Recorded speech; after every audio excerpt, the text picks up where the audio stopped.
વેલો લે નિકામલા બધા સારા છે સબ ઠીક ઠાક એ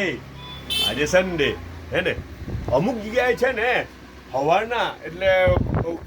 મતલબ ઉઠે પછી ચાય પીએ ને ચાયના હાટે છે ને કોઈ એક રોટી ખાય કોઈ બે રોટી ખાય કોઈ ત્રણ ખાય ને અમુક ચાર બી ખાતા હોય અમુક ગરમ કરીને ખાય અમુક તેલ નાખીને ખાય અમુક ખરી કરીને ખાય લાલ કરીને ખાય હે ને એક બે ત્રણ ચાર રોટી બધા પોતપોતાની કેપેસિટી પ્રમાણે ખાય બરાબર છે પણ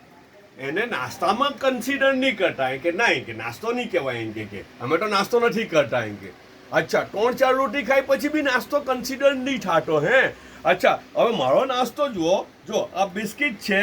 આ બે જાતની બિસ્કિટ છે ટોસ્ટ બિસ્કિટ ને માખણિયા બિસ્કિટ બરાબર ને ચાયનો એક કપ છે હવે આને નાસ્તો કહેવાય કે નહીં જો તેને નાસ્તો કન્સિડર નહીં કરે તો આને નાસ્તો કન્સિડર કરાય કે નહીં કરાય હવે મને કોમેન્ટ કરીને બતાવો કે બધાને ખબર પડે કે નાસ્તાનું ડેફિનેશન શું છે કોઈને નાસ્તાની ડેફિનેશન હોય તો તે બી આપી દો તો આપણે બધાને ક્લિયર થઈ જાય ઓકે બધા પોતાનો ખ્યાલ કરજો પાછા મળું